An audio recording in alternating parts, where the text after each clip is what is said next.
You, John Fitzgerald Kennedy, do solemnly swear I, John Fitzgerald Kennedy, do solemnly swear that you will faithfully execute the office of President of the United States that I will faithfully execute the office of President of the United States and will, to the best of your ability, and will, to the best of my ability, preserve, protect, and defend the Constitution of the United States. preserve, protect, and defend the Constitution of the United States. So help you God. So help me God.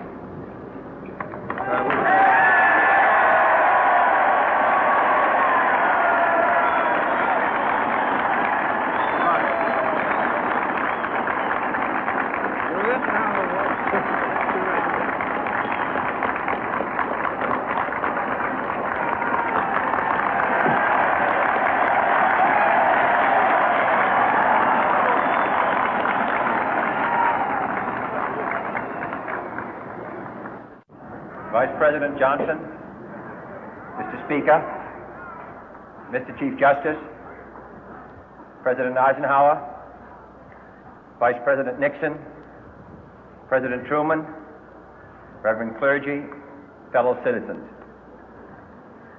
We observe today not a victory of party, but a celebration of freedom, symbolizing an end as well as a beginning, signifying renewal as well as change. For I have sworn before you and Almighty God the same solemn oath our forebears prescribed nearly a century and 3/4 ago. The world is very different now, for man holds in his mortal hands the power to abolish all forms of human poverty and all forms of human life. And yet the same revolutionary beliefs for which our forebears fought are still at issue around the globe. The belief that the rights of man come not from the generosity of the state, but from the hand of God. We dare not forget today that we are the heirs of that first revolution. Let the word go forth from this time and place to friend and foe alike that the torch has been passed to a new generation of Americans born in this century, tempered by war, disciplined by a hard and bitter peace, proud of our ancient heritage, and unwilling to witness or permit the slow undoing of those human rights to which this nation has always been committed and to which we are committed today at home and around the world.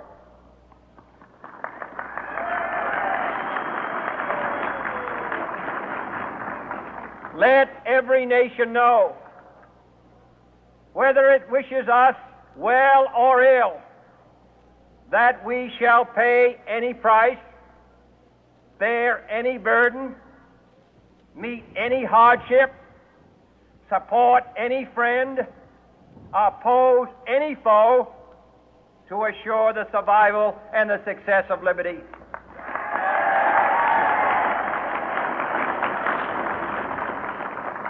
This much we pledge and more. To those old allies whose cultural and spiritual origins we share, we pledge the loyalty of faithful friends. United, there is little we cannot do in a host of cooperative ventures. Divided, there is little we can do, for we dare not meet a powerful challenge at odds and split asunder. To those new states whom we welcome to the ranks of the free, we pledge our word that one form of colonial control shall not have passed away, merely to be replaced by a far more iron tyranny. We shall not always expect to find them supporting our view, but we shall always hope to find them strongly supporting their own freedom, and to remember that in the past, those who foolishly sought power by riding the back of the tiger ended up inside.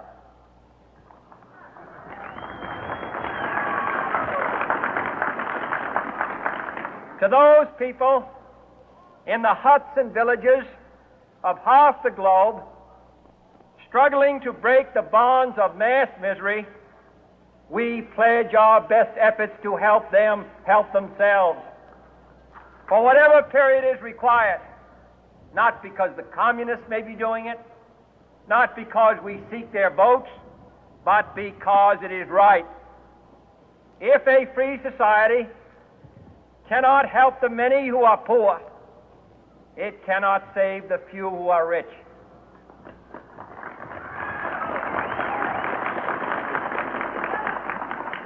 To our sister republics south of our border, we offer a special pledge to convert our good words into good deeds, in a new alliance for progress, to assist free men and free governments in casting off the chains of poverty.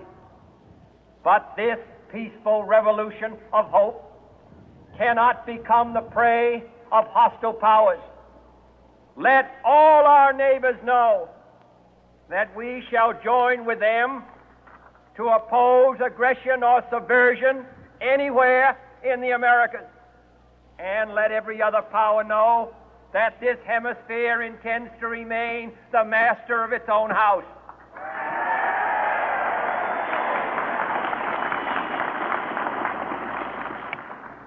To that World Assembly of Sovereign States, the United Nations, our last best hope, in an age where the instruments of war have far outpaced the instruments of peace, we renew our pledge of support to prevent it from becoming merely a forum for invective, to strengthen its shield of the new and the weak, and to enlarge the area in which its writ may run.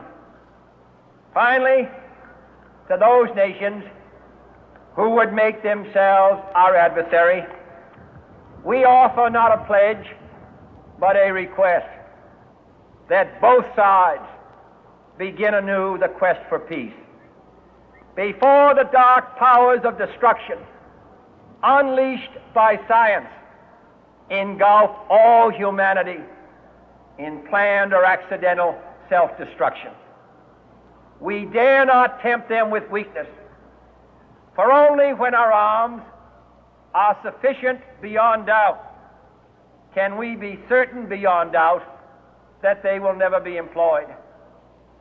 But neither can two great and powerful groups of nations take comfort from our present course, both sides overburdened by the cost of modern weapons, both rightly alarmed by the steady spread of the deadly atom, yet both racing to alter that uncertain balance of terror that stays the hand of mankind's final war. So let us begin anew, remembering on both sides that civility is not a sign of weakness, and sincerity is always subject to proof. Let us never negotiate out of fear, but let us never fear to negotiate.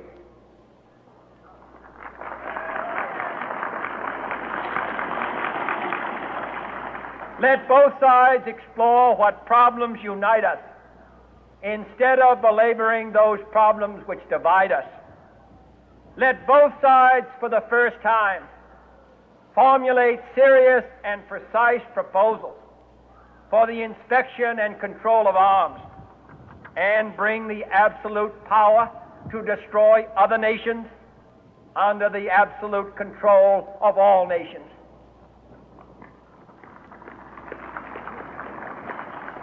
Let both sides seek to invoke the wonders of science instead of its terrors. Together, let us explore the stars, conquer the deserts, eradicate disease, tap the ocean depth, and encourage the arts and commerce. Let both sides unite to heed in all corners of the earth the command of Isaiah to undo the heavy burden and let the oppressed go free. And if a beachhead of cooperation may push back the jungle of suspicion, let both sides join in creating a new endeavor, not a new balance of power, but a new world of law, where the strong are just and the weak secure and the peace preserved. All this will not be finished in the first 100 days, nor will it be finished in the first 1,000 days, nor in the life of this administration, nor even perhaps in our lifetime on this planet. But let us begin.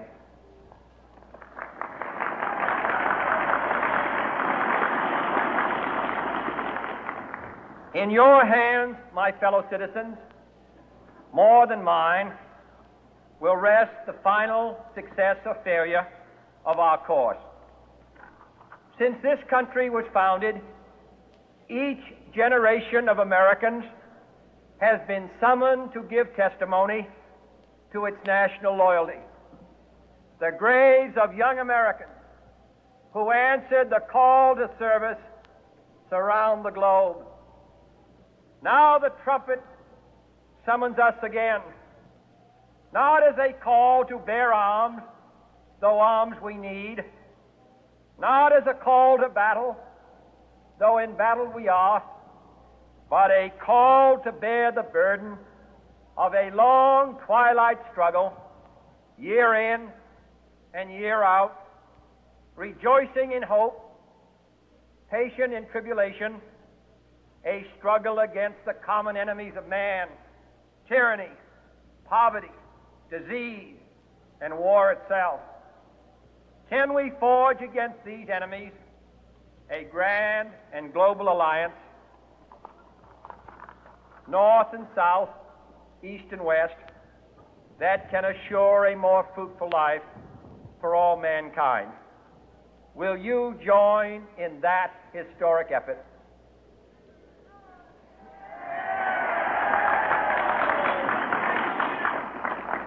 In the long history of the world, only a few generations have been granted the role of defending freedom in its hour of maximum danger.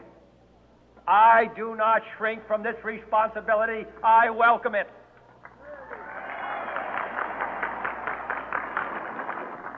I do not believe that any of us would exchange places with any other people or any other generation. The energy, the faith, the devotion which we bring to this endeavor will light our country and all who serve it. And the glow from that fire can truly light the world. And so, my fellow Americans, ask not what your country can do for you. Ask what you can do for your country.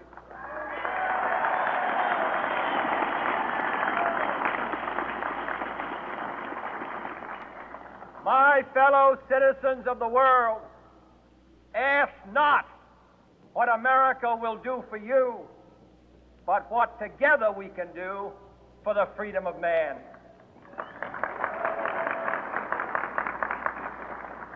Finally, whether you are citizens of America or citizens of the world, ask of us here the same high standards of strength and sacrifice which we ask of you.